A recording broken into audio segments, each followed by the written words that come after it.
En la hora de la verdad, a través de Radio Red de RCN y con el patrocinio del Banco Popular, llega el editorial de Fernando Londoño.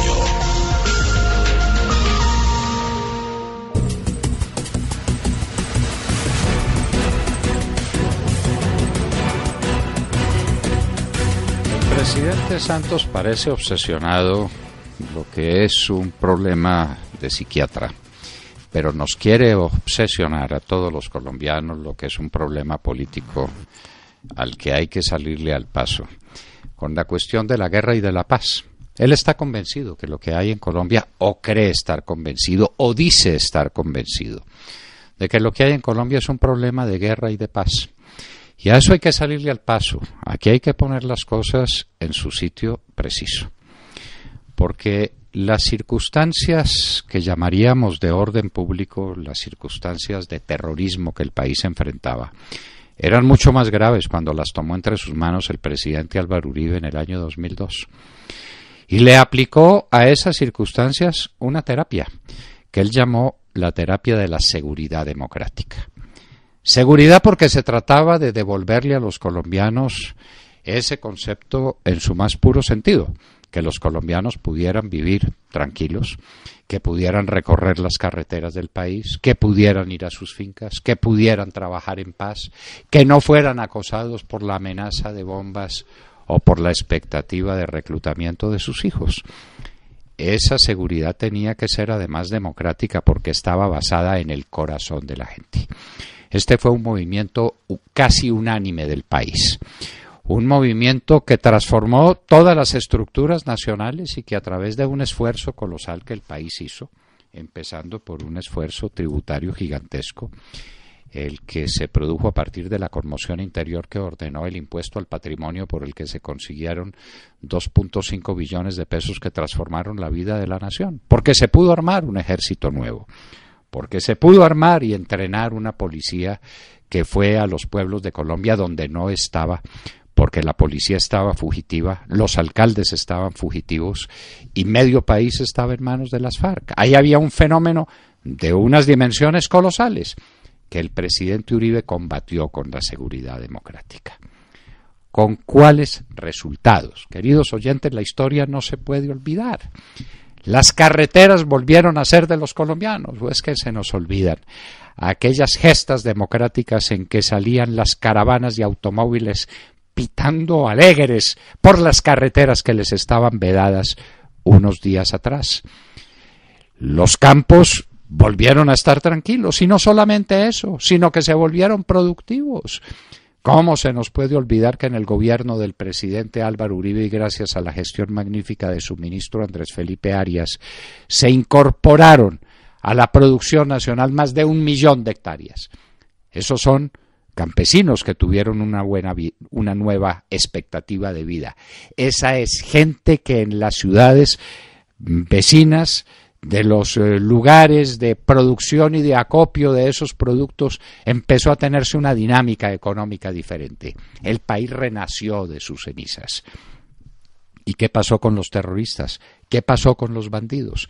Que se fueron en desbandada al corazón de la selva. Llegó un momento en que los colombianos nos creímos libres de esa amenaza, tanto que el presidente Uribe nos tuvo que decir: no, la culebra está viva, la culebra está lejos, está metida en el campo, pero hay que, en el bosque, en la selva, pero hay que acabar esta campaña de la seguridad democrática. Las FARC estaban derrotadas, las FARC no tenían significado ninguno desde el punto de vista militar y mucho menos desde el punto de vista político. Y aquí es donde conviene, cuando hemos hecho un análisis de la seguridad democrática y hemos recordado sus efectos, que fueron los efectos de la tranquilidad y de la seguridad, la gente vivía sin la expectativa de que la mataran, se trasladaba sin la expectativa de que la mataran, los campesinos estaban en su tierra sin la expectativa de que llegaran los bandidos a reclutarle sus hijos. Y por eso las FARC se convirtieron de un grupo terrorista de unos 30.000 hombres en armas a lo que hoy tenemos, que es un grupo de 7.000 hombres, de los cuales 2.000 son niños, o 7.000 bandidos, de los cuales 2.000 son niños esclavizados. Es decir, esto es un fenómeno despreciable de 4 o 5.000 terroristas que quieren tener en jaque la nación. Pero ¿eso de dónde viene? Hay que recordarlo, queridos amigos, para que no perdamos de vista el fenómeno en que esto consiste, para que diagnosticado como es, lo tratemos como debe ser.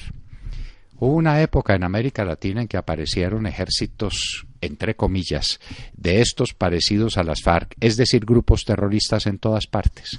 Recuerden ustedes, pónganse con un dedo a mirar, a pasarle revista a los dedos de la otra mano. Fueron los Tupamaros en el Uruguay, fueron los Montoneros y los del ERP en la Argentina, fueron los del Sendero Luminoso en el Perú, fueron los de Tupac Amaru en el Ecuador, y fueron estos bandidos de las FARC y del ELN y del EPL en Colombia. ¿Y qué pasó con los demás?, se preguntarán ustedes. Pues murieron por consunción. ¿Y por qué murieron por consunción?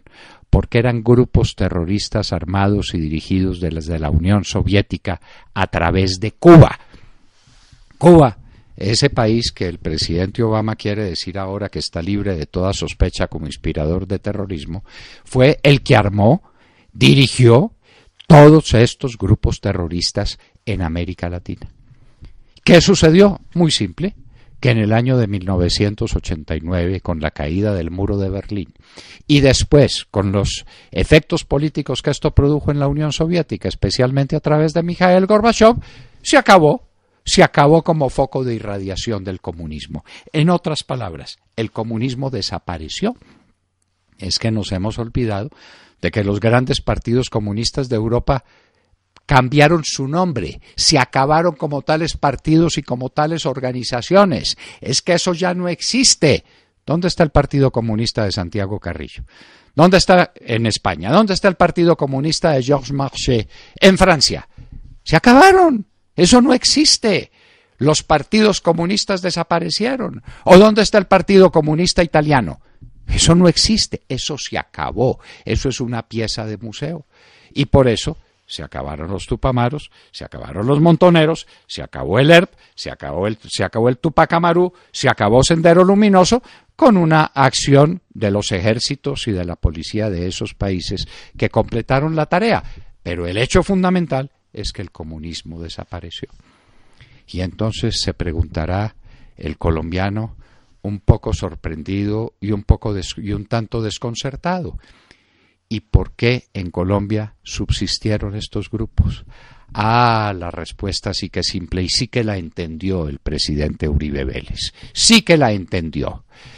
Es que la extinción del Partido Comunista, que iba a arrojar como resultado la extinción de los movimientos guerrilleros que había en Colombia, como lo creyó ingenuamente el doctor Belisario Betancur, y tenía un gran fondo de razón. Belisario Betancur estaba en lo cierto, solo que no contó con un factor: el narcotráfico.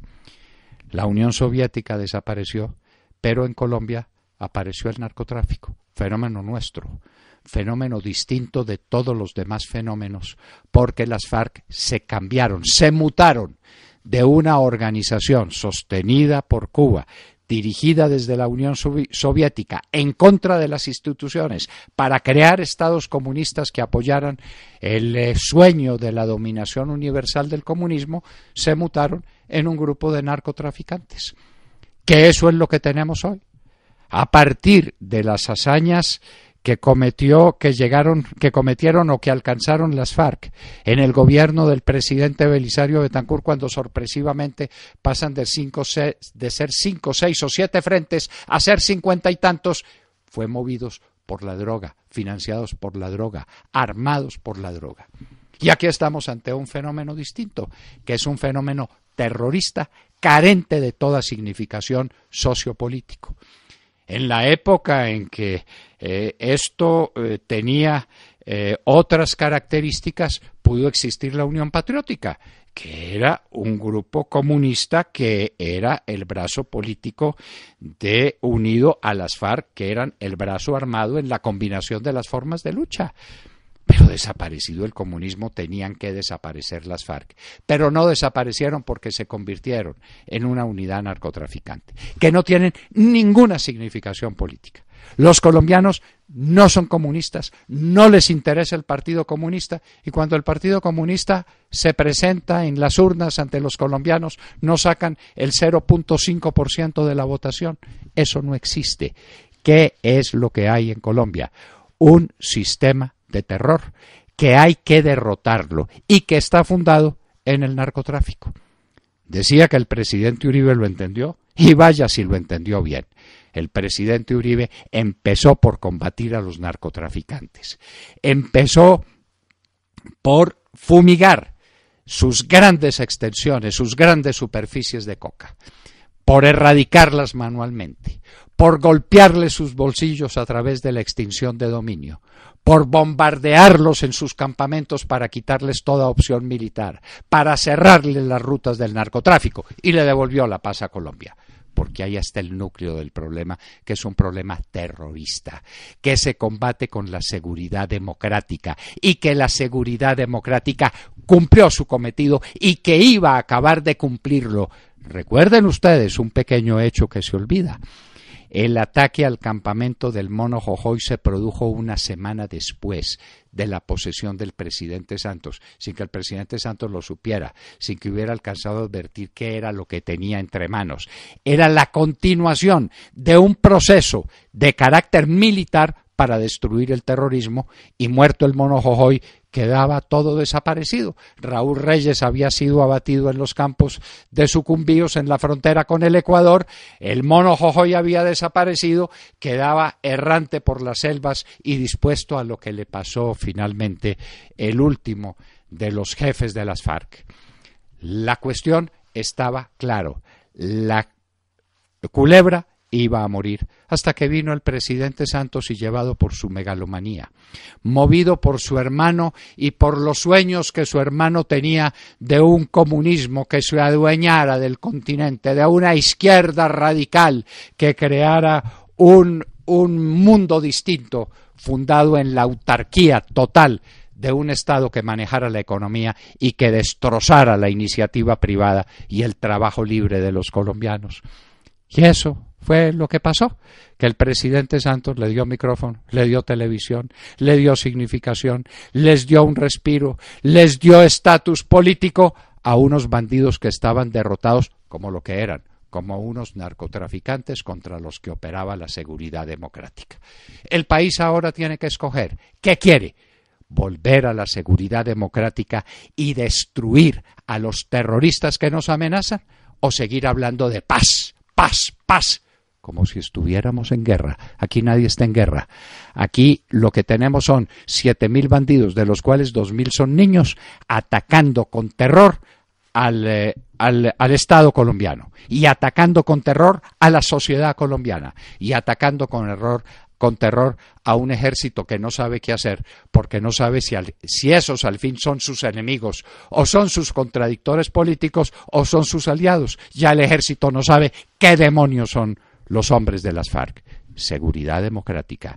Nada de hablar más de paz, paz, paz, que eso es una mentira, que eso es un sofisma, que esa es una forma ilusoria de tratar un problema que es distinto. El problema del narcotráfico, el problema del terror, que tiene que ser liquidado con la voluntad de los colombianos, es decir, con democracia pura. Este tiene que ser un proceso popular, como fue el proceso de Álvaro Uribe Vélez, para acabar con los terroristas. Y tiene que ser seguridad, que es el objetivo, que vivamos en paz. Los demás colombianos no estamos en guerra, tenemos contradicciones y distancias, y podemos discutir conceptualmente, y podemos alegar, y vamos a las urnas y decidimos cuál modelo nos interesa en una cosa, cuál modelo nos interesa el otro. Pero no estamos en guerra, ni esto es la búsqueda de la paz. en la búsqueda de la seguridad democrática a la que tenemos el más perfecto derecho y que era de la que disfrutábamos en el año 2010, el 7 de agosto, cuando nos cayó la desventura, la tragedia patética de la posesión de Juan Manuel Santos como presidente de la República.